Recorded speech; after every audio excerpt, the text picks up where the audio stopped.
Meio Ambiente Sem Militância, Gabriel Ricardo por aqui com meu amigo Guerreiro Faroleiro. Olá, pessoal. Prazer novamente aí, trazendo mais notícias e informações e polêmicas ambientais, né, Gabriel?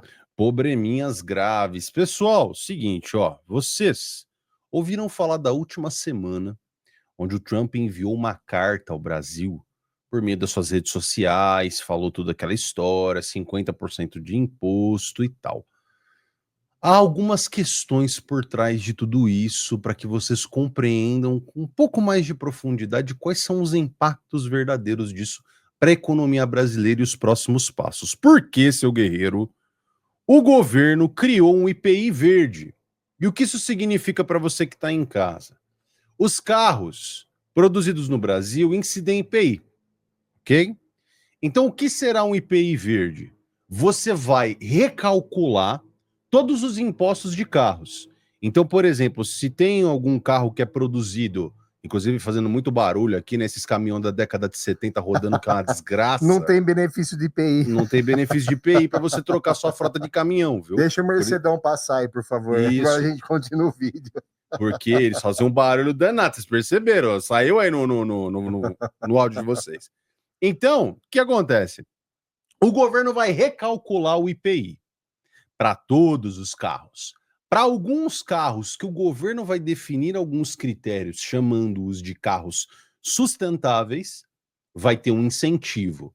Para os carros que não são sustentáveis, vai subir um pouquinho a alíquota e você vai pagar mais caro, beleza?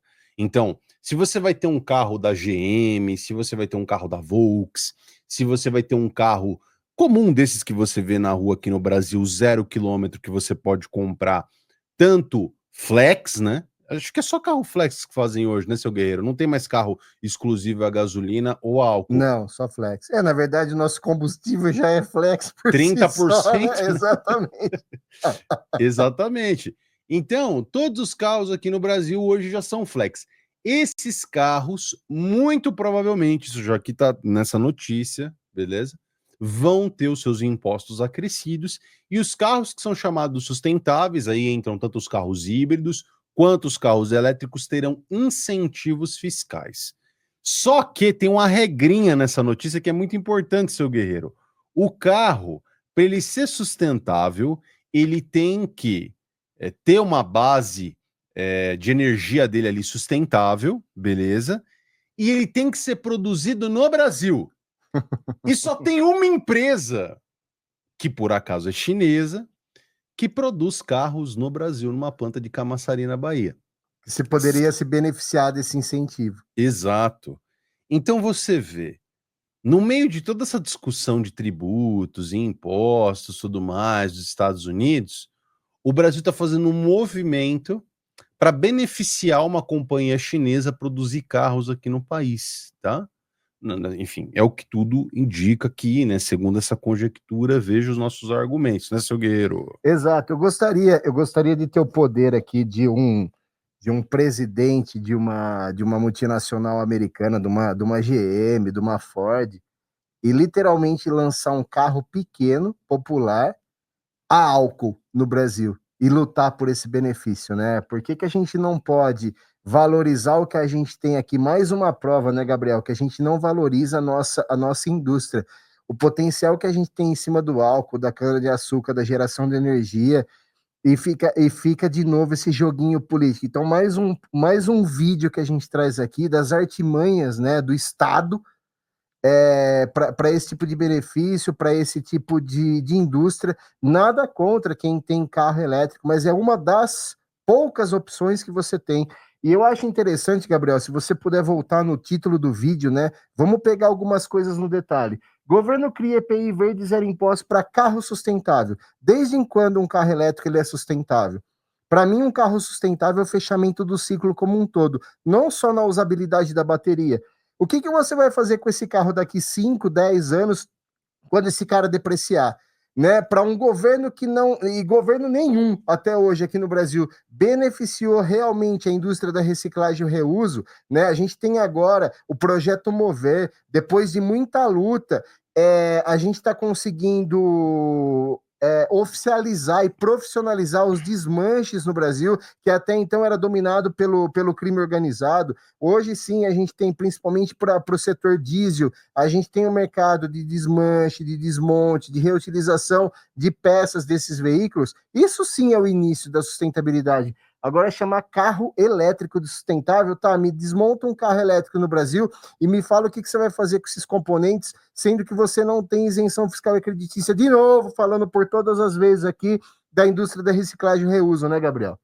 Meu amigo, o grande problema é o seguinte, né? É sempre pensado para beneficiar algum grupo, alguém de interesse. Infelizmente, vai nessa direção. E é bom dizer o seguinte, né? Há pouco tempo atrás, o governo tentando dar uma segurada na inflação e tendo uma política mais pró-álcool, né? Mudou a formulação da gasolina. Então, agora, o álcool anidro faz parte de 30% do combustível da gasolina. E aqui esquecem muitas vezes que a frota brasileira é muito envelhecida. A média dos carros no Brasil, eu fiz isso no Farol News há pouco tempo atrás, vi essa média junto com vocês, são 11 anos e meio em média a frota. E aqui tem um simpático Honda Civic. Esse carro aqui deve ser 98, aqui ó, 97 LX, exclusivamente a gasolina. E tem muitos carros desse rodando por aí, né? Não só da Honda, mas da Toyota, enfim, diversos veículos antigos que ainda estão rodando bem, não pagam mais IPVA, tá tudo certinho, peça, manutenção um pouco mais barato, porém, esses carros sofrem muito com esse combustível aí, com a mistura muito pobre, né, baixa octanagem a gasolina. Ele foi um carro pensado para rodar há 30 anos atrás, roda ainda hoje porque o Brasil é esse país que você vive hoje, não é?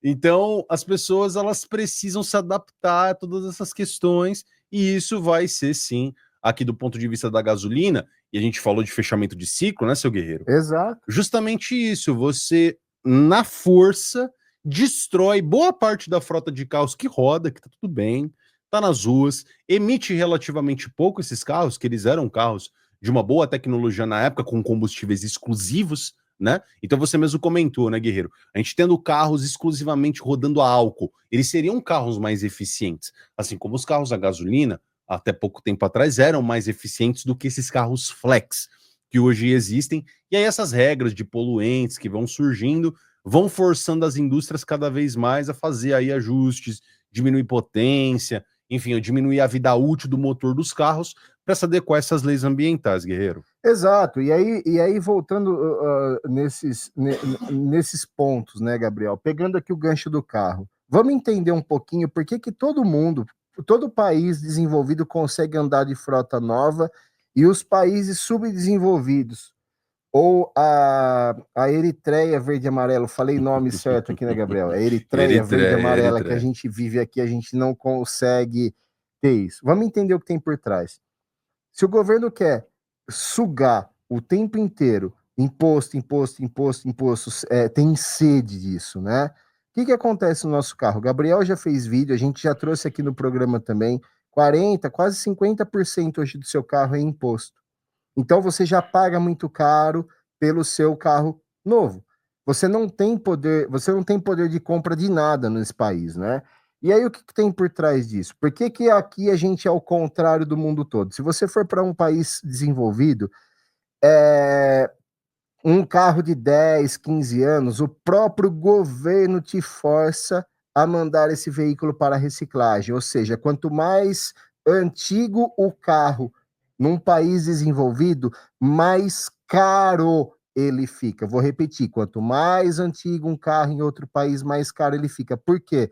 Porque o governo pega esse veículo ainda em condições de desmanche e reuso para ter valor agregado nesses componentes. Então, aquele carro antigo seu, ele vai ser desmontado porque ele tem muito valor agregado ainda para esse desmonte. Então, a indústria da remanufatura por trás disso faz recalchutagem, faz a indústria da reciclagem com peças boas, justamente para trazer isso de novo para o ciclo de vida ali da produtividade, atrelado ao quê? Quanto mais nova a frota, se garante também menos emissões de gases. Esse é o ciclo viável economicamente. Então, por isso que em outros países você vê Japão, Europa, carros maravilhosos, BMWs, Mercedes, com 10, 12 anos de uso, sendo obrigados a irem para a reciclagem, porque ele tem muito valor agregado.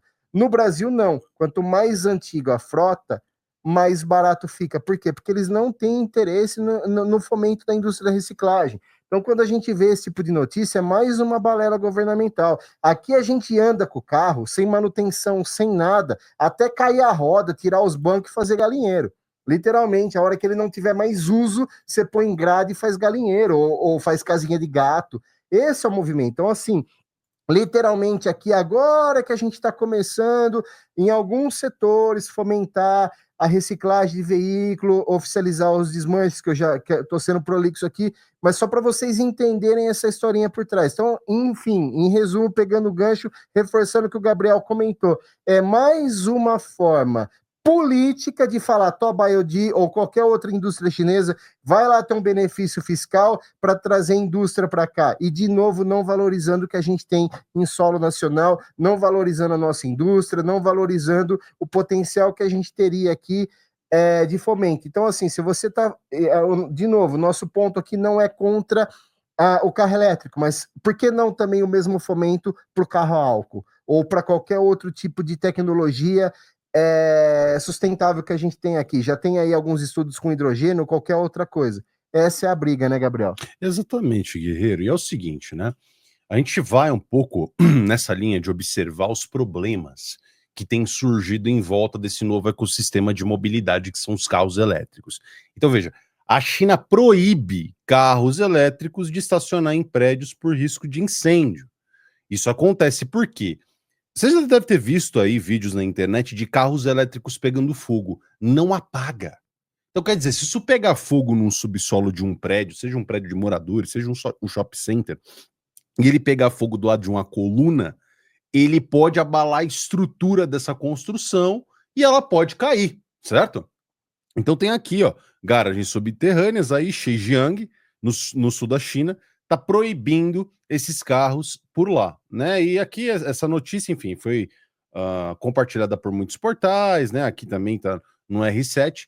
Então também fala aqui, ó, que na China e na Coreia do Sul estão proibindo o acesso desses carros a estacionamentos subterrâneos. Essa notícia é recente, do final do ano passado, justamente por essas questões de riscos que esses veículos têm. Óbvio, a gente tem que fomentar a tecnologia para que esses carros não venham a incorrer nesses problemas, enfim, para que eles se tornem mais seguros com o tempo, mas não é tão simples assim de resolver o problema. Você não dá um estalão mágico e do nada os problemas de mobilidade acabam porque você fez um IPI verde ou alguma coisa do tipo. Não, você tem que, na verdade, estimular o fechamento de ciclo, como a gente sempre fala por aqui, né, seu Guerreiro? Exato. E para fechar esse assunto, fechar o vídeo, eu vou olhar aqui para o Paraguai, né? Inclusive, eu agradeço aqui o Farol, porque todas essas informações que eu estou trazendo é inclusive por conta do Farol do Paraguai.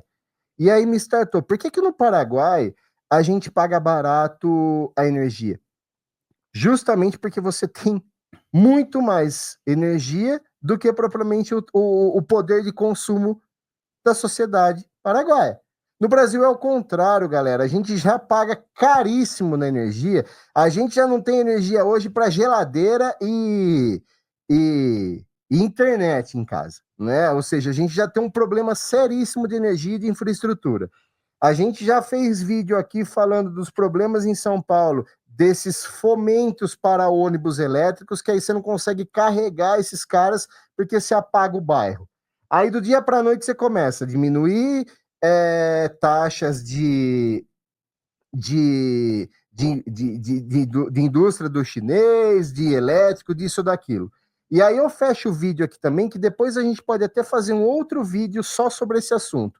Por outro lado, todas as fontes alternativas de energia que a gente tem no Brasil, por exemplo, o solar, alguns movimentos suspeitos desse governo atual quebrou o incentivo fiscal e creditício da energia renovável, da energia solar no Brasil. É outro ponto que a gente pode trocar figurinhas com mais detalhes em outros vídeos. Ou seja, você não tem acesso facilitado hoje a fontes de energia alternativa, inclusive para carregar o seu carro elétrico. Então, imagina, o que eu quero dizer é o seguinte: você tem lá um sistema solar gerando energia e seu carro sendo carregado pela energia solar.